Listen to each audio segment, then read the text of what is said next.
India has a population of more than 1.3 billion. It is not surprising that it has the largest school educational system in the world. We cannot claim that it provides the best quality education. However, education has been on the rise. It now has a place in the top half of US News and World Report's rankings of 80 countries for best in education. As per the central government records, there are 14,94,052 schools in India, including government, private and government-aided, making it a huge task for the government. Private schools remain a preferred choice for many Indian parents and children. The 10+2+3 is the most common education system followed in India. That is, a child typically starts school at the age of 5, from Standard 1 to Standard 10 in school, then Standard 11 and 12 prior to entering university. Undergraduate degrees are usually 3-year programs. Professional degrees such as engineering, architecture, etc. are 4 years, and medicine and law are 5 years.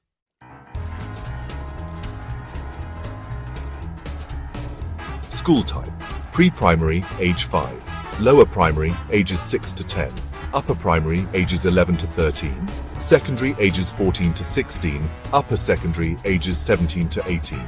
Pre-primary school is optional. However, many parents choose to send their children to pre-primary. Education is compulsory from 6 years of age when they enter primary school. They can choose between private as well as government schools. The medium of instruction can be either in the regional language or English. Most curriculums include at least 3 languages: English, regional language, and Hindi, along with math, science, history, etc. Physical education is also a compulsory part of education.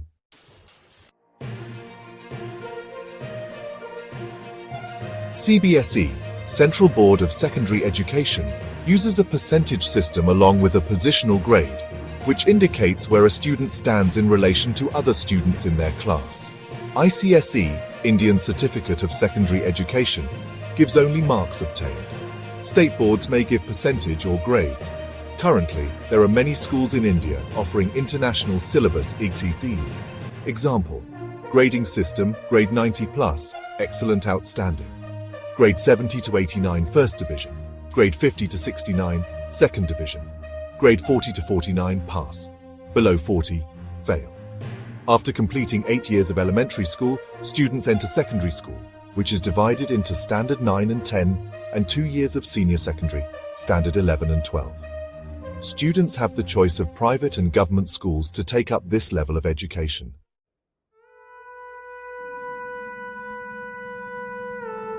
Highlights of the new education policy, 2020. Nishank, school education, 5+3+3+4, 3 years in Anganwadi/pre-primary, and 12 years in school. Access to free, safe, high-quality EC at Anganwadis/preschool/Balvatika for children between 3 to 6 years of age. For the age group of 3 to 8, foundational learning curriculum is divided into 2 parts. Every child will go to a preparatory class, or Balvatika, that is, before class 1, prior to turning 5. Foundational stage grade 1 to 2, age 6 to 8. Preparatory stage grades 3 to 5, age 8 to 11. Focus is on play, discovery, and activity-based and interactive classroom learning. Middle stage grades 6 to 8, age 11 to 14. Focus is on experiential learning in the sciences, mathematics, arts, social sciences, and humanities. Secondary stage grades 9 to 12, age 14 to 18. Focus on multidisciplinary study, greater critical thinking, flexibility, and student choice of subjects. Up to grade 5, the preferred medium of instruction is the mother tongue regional language. Mathematics and all subjects will be taught at 2 levels. 10 bagless days will be given to all students so that they can learn a vocation of their choice, an informal internship. Classes 3, 5, and 8 will have school exams. A more formative style of assessment, which encourages higher order thinking skills, critical thinking, and conceptual clarity, will be introduced. Board exams will continue with a shift to holistic development. PARAC, Performance Assessment, Review and Analysis of Knowledge for Holistic Development, a new national assessment center will be established. Each student will have the opportunity to take board exams on 2 occasions during any given school year, 1 main examination and 1 for improvement if desired. From the year 2022, a common college entrance exam will be held twice a year, conducted by the National Testing Agency. Bachelor's degree will be of 4 years with exit options as follows: exit after 1 year certificate, exit after 2 years diploma. Midterm dropouts will be given the option to complete the degree after a break. Multidisciplinary bachelor's programs with no rigid separation between science and arts will be introduced. Indian arts, languages and culture will be promoted at all levels. M.Phil degree will be discontinued. All higher education institutions like IITs will become multidisciplinary by 2040, with greater inclusion of arts and humanities subjects for science students and vice versa. Top 100 universities from across the world will be selected to operate in India. Colleges will be given more autonomy and the power to grant degrees in the coming 15 years, and the system of affiliated colleges will be phased out. The deemed university status will end.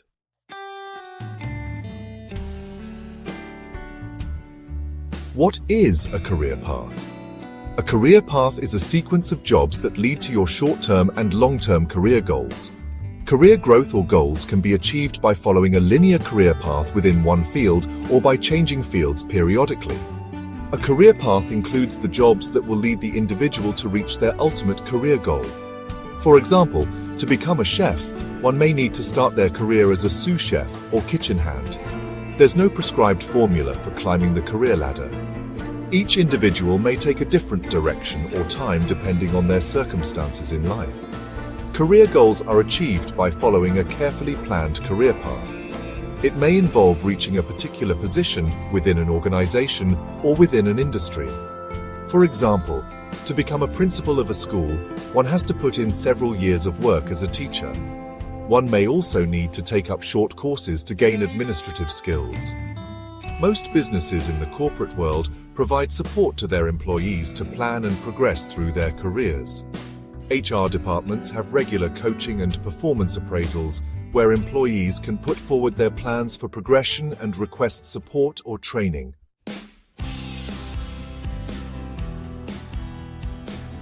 Let's look at some examples of career paths. Administration administrative assistant to executive assistant to office manager. Advertising account. Coordinator to assistant account executive to senior account executive. Communications public relations assistant to public relations representative to assistant director of public relations to director of communications. Customer service representative to inside salesperson to outside salesperson to major account salesperson to regional sales manager. Editorial assistant to assistant editor to associate editor to senior editor to editorial director. Education teacher to curriculum coordinator to assistant principal to principal. Education to insurance career change. Teacher to insurance salesperson to trainer for new agents. Engineering junior engineer to senior engineer to project manager to engineering consultant. Human resources assistant to benefits. Assistant to benefits specialist to assistant director of human resources to director of human resources. Retail sales clerk to assistant manager to department manager to store manager to regional manager. Career paths are always planned. One follows a deliberate career path. Some take one job at a time, adjusting their goals and paths. There is no particular approach. Each individual has to work out what works for them. Sometimes a combination of both is not work. However, sometimes the actions that will help in the process are skills. Job markets are changing rapidly. For the rest of the change, one needs to be ready to learn new skills, processes, and network, social networks, and specific work networks are very useful in identifying new opportunities. Staying in the loop is important even if you are not looking for a change at the moment. Be flexible. Being open-minded is important in career planning and making changes to reach your ultimate goal. Don't be afraid of lateral move. A sideways move is sometimes more helpful. one should be open to such opportunities.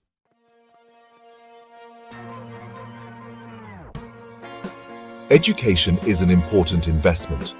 We not only invest money, but valuable time. This forms the basis for our future, not just in getting a job or making a career, but in how we live our lives. It is therefore very important to choose the right place to study. There is a lot of information available on the internet, and one needs to spend time doing research before deciding on a college or university. Most schools organize career camps, etc., to help students know about the universities, not only in India, but also overseas. There are many important factors to be considered in the process of choosing a college or university that is suitable for you. Careers 360 lists out some of these factors.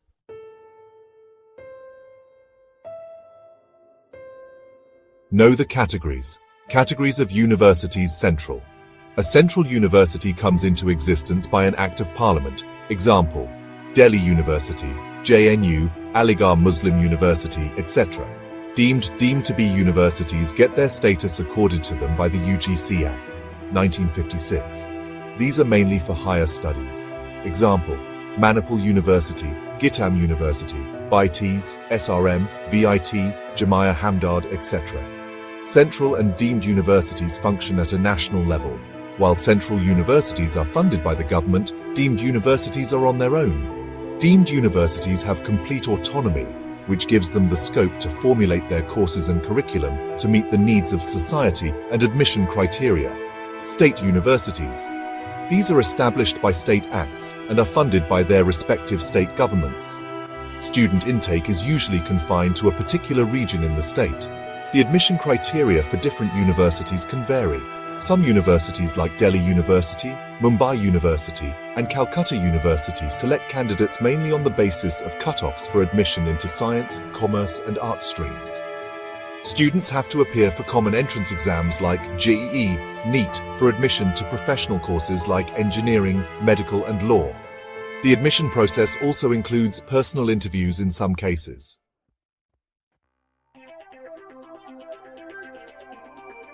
Accreditation is an important factor to consider when taking admission in a college or university.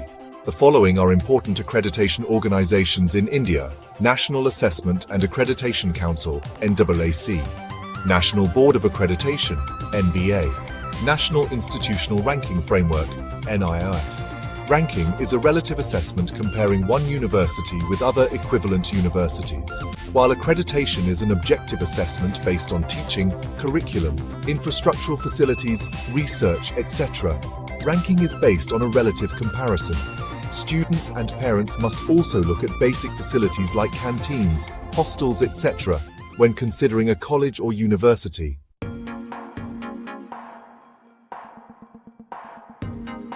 The admission process for universities and colleges usually begins by filling up an application. These applications are available from the end of January, either online or offline. The minimum eligibility is 10+2 from CBSE or any equivalent examination. Science, commerce, and arts are the main streams. Students should be encouraged to choose educational courses that match their aptitude and interests. For professional courses, students must take national entrance exams like JEE, NEET, etc. Other entrance exams, such as for foreign languages, design programs, etc., are also taken by students. Admissions to journalism, mass communication, and hotel management are based on entrance exams or merit, depending on the institute. Educational costs, including college fees, hostel fees, etc., vary based on many factors. There are many scholarships available, such as Indian Oil Academic Scholarships, National Talent Search Scheme by NSERT. Education loans are another way to meet education costs.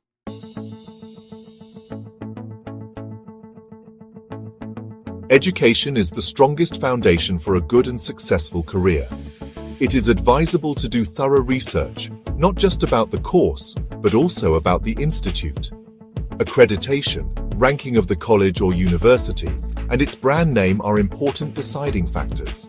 Other factors like campus facilities, interdisciplinary programs, research areas, faculty and student achievements, campus placements, industry-institute collaboration, publications, alumni associations, international relations, student exchange programs, and recreational activities, like clubs and fests, are also important considerations when choosing a place for higher education.